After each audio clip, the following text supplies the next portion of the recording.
Now we're going to get the real story of Lamentations. Well, the Lamentations 3:21 through 23 is actually the starting point from where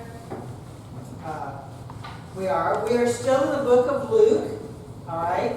We are going Luke chapter 15, but I wanted you to understand there's a word that came to me as I was studying, and it's the word hesed, which is a Hebrew word.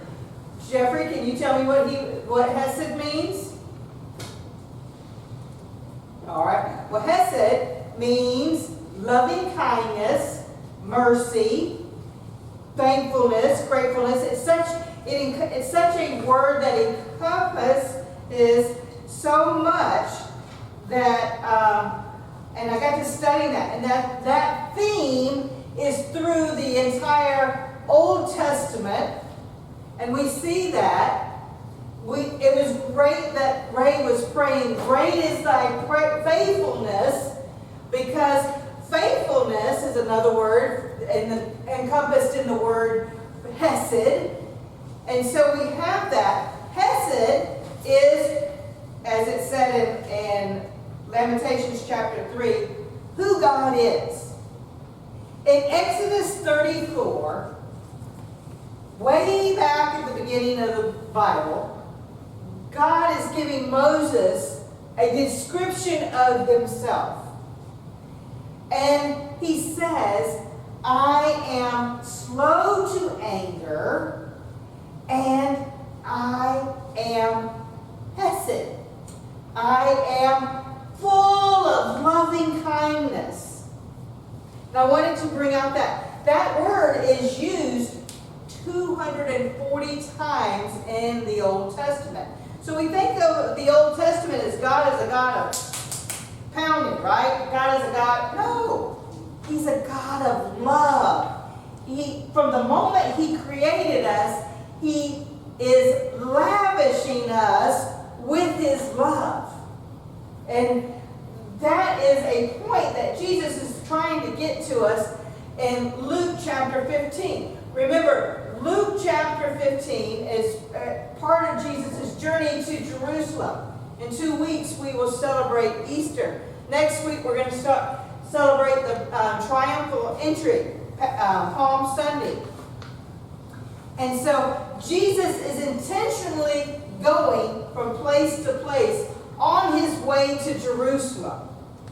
And Luke chapter 15 is a stop-off point. And He's having dinner with friends. Don't you just love that? I mean, Jesus knows that His time is very short. And He stops to have dinner with friends. That in itself is hesed, loving kindness. He wants us to know He's loved. But the naysayers, and folks, we all have naysayers in our life, but Jesus had some big naysayers, right? It says, "Now the tax collectors and sinners were all drawing near to hear Jesus. And the Pharisees and the scribes grumbled." That word grumbled in itself means just what it sounds like, grumbled, right? I mean, they said, you know, we have a bunch of yagas, you know? Jesus had yagas in His life. And they started saying, "This man," they didn't even give Jesus the respect of a rabbi, they just said, "This man receives sinners and eats with them." Really? You know? So Jesus, in His kind manner, tells 3 stories. Isn't that exactly what happens? Now I want you to know, the Father did not go and pull him out of the situation. He let him squander. He let him, as we will see, lie with the pigs. He let him be there until, it says, he came to his senses. It says, so he went and he hired himself out to one of the citizens of that country, who sent him into the field to feed pigs. How many of y'all have ever raised pigs? Right? Pigs. I don't know. When I go to the zoo and I see pigs, they're nasty. Nasty, right? They stink, right? I mean, it's just like, okay, let's go buy the pigs, you know. And then what do they want to do? They want to wallow in the mud, right? So this young boy who had everything was now wallowing in the mud with the pigs. And it says he was so hungry, he was longing to be fed with the pods that the pigs ate. Y'all know what pigs eat? Anything. They eat the spoiled stuff. They eat the slop. We used to call it slop, right?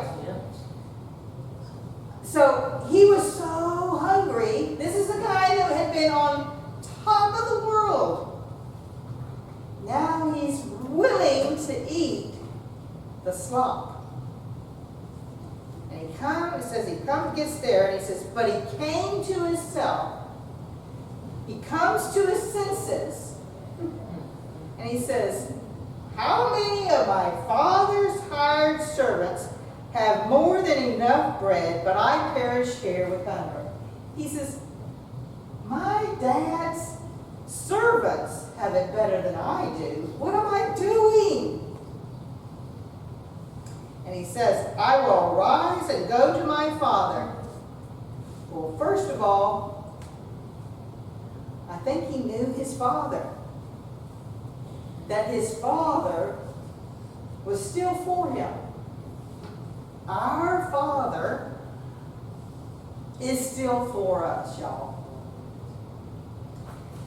And he said, I will say to him, Father, I have sinned against heaven before you. I'm no longer worthy to be called your son. Treat me as one of your hired servants. So he makes up this elaborate speech. You know, he's going to humble himself and go to his father.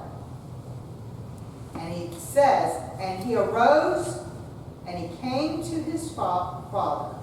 So he heads back home. And this is where the story gets gooder, y'all. I want you to see the prodigal father, the lavish father. First of all, the father didn't go run down and Papa, you can sit right there if you want. The father did not go and he did not run him down. He waited till the father came back to him, or till the son came back to him. But I want you to see the father's reaction. He says, while he was still a long way off, the father saw him. All right, so every day, here's the father. Do I see him? Is it today coming back?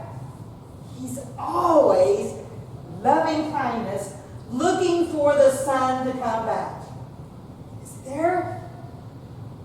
Well, at this point, the end of the story normally is, remember I told you this is a story that the fathers told their children, and it was a story of don't mess with our name, right? The community story told the story that when the son comes back home, the community meets the son and they stone him to teach him a lesson. So, everybody that is listening to Jesus is saying, okay, we know what we have it. This boy is getting his just return. And isn't that just like how we react? We look at someone and say, they got what was coming to them. But Jesus tells the story in a different way. And when he tells the ending of the story, everyone has this reaction of, so let's see the end of the story. And he says, his father saw him and felt compassion. He felt hesed. He felt loving kindness. He felt mercy. And he ran to him and embraced him. Y'all, fathers, people that were high up in society, did not run. That was a disgrace. I want you to picture this man was high up in society, right? He had a whole ranch with many cattle and all that. Well, so he's got, in the Jewish society, he has the Jewish robes. Well, you can't run with a robe, y'all. I mean, if you start running with a robe, what's going to happen? You're going to just fall down, right? So what does his father do? He reaches down and takes that robe and hikes it and tucks it in his belt. So now he's exposing and shaming himself by showing his legs which have not seen the light of day, or the sun, so they're just as white as can be. And he takes off running. And when he sees his boy, and he said, I am getting to my son before community gets to him. I'm going to take that shame on. Y'all, that's exactly what Jesus did. He went to the cross in our place, taking that shame. Those stripes that Charlotte so eloquently talked about, that beating, was for us. He exposed himself, taking on that shame, because we are the prodigal son or daughter running back to him. And he knows that the world is going to throw its rocks at us. But he's running back to us, getting to us. Now, what's it says the first thing he does once he gets there? Y'all, he embraces them. This is a stinky boy. Right? We are stinky with sin. Yet the Father embraces us. He does not expect us to shower and clean ourselves up before we come to the cross. He is right there giving us a hug, saying, come home. I've been waiting for you.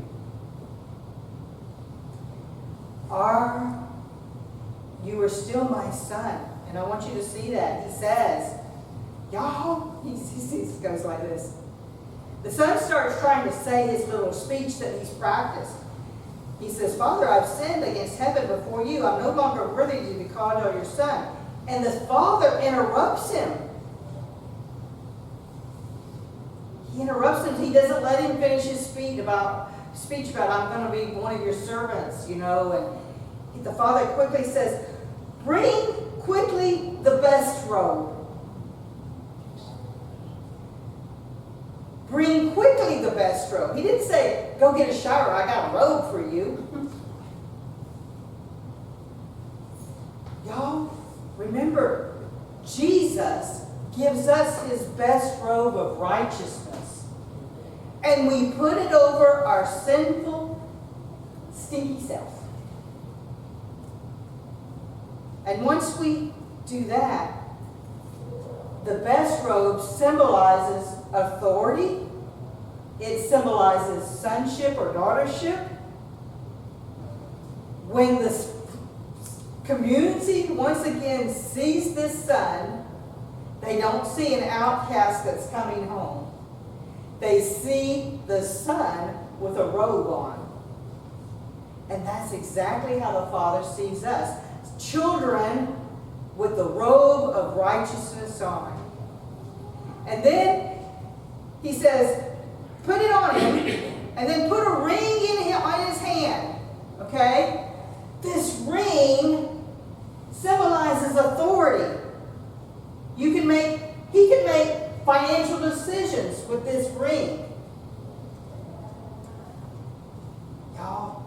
Because of Jesus, we have authority against all the gates of hell. Because of Jesus. And then he says, put shoes on his feet. Again, symbolizing authority, symbolizing he's not one of the servants. The servants necessarily might not have had shoes, but a son has shoes. So the father says, bring the fatted calf. Now, we just read that this was a time of famine. The father, y'all, this is the part I was really excited about. The father has been preparing for this son to come home. And all their means has been going to fat this calf. This calf was being prepared for a party of someone of immense importance for this son. The father never gave up hope. As we read in Lamentations, there is hope with the father. So he says, bring the fatted calf and kill it, and let us eat and celebrate. So the father throws a party with the community that was wanting to kill the son. But the father says, no, not on my watch. This son is mine. He's home. Let's celebrate. The prodigal dad, y'all, he wants us to come home. It says, for my son was dead and is alive again. Now remember, the son wanted the dad dead, but the dad says the son was dead, but now he's alive. And he says, let us eat and celebrate. For my son was dead and is alive again. He was lost and he's found. And they began to celebrate. And then he talks about the elder son. The elder son, he's not having it. He's like, Dad, I was the good son. I was the one who did everything. Everything he told me I did. I was there every Sunday. Check. I was there, gave my tithe. Check. I did this. And, you haven't had a party for me. And the father, he doesn't scold his son. He basically just tells the elder son, get with it. You've had everything all this time. All this is yours. Start enjoying it, is what he's saying. Start enjoying the life with the Father. That's what he's telling us. Whether we're the prodigal that needs to come home, or we are the elder son who's always been there, enjoy the Father. For he is prodigal. He is lavishly loving us. And I want us to realize that. Now I'm going to close with one more song, Brother Ray. You can help me sing it. You don't have to pull it up. We're just going to sing it. Everybody knows it. Okay. It's Just As I Am. Y'all know that. That's an oldie but a goodie, right? We're just going to sing one verse. But I want you to now sing this song of Just As I Am, thinking about the prodigal. And we are the prodigal. Okay? It's not in there. Alright? So I'm going to sing it. If you know it, please sing it with me. Alright? Just as I am, without one plea, but that thy blood was shed for me, and that thou bidst me come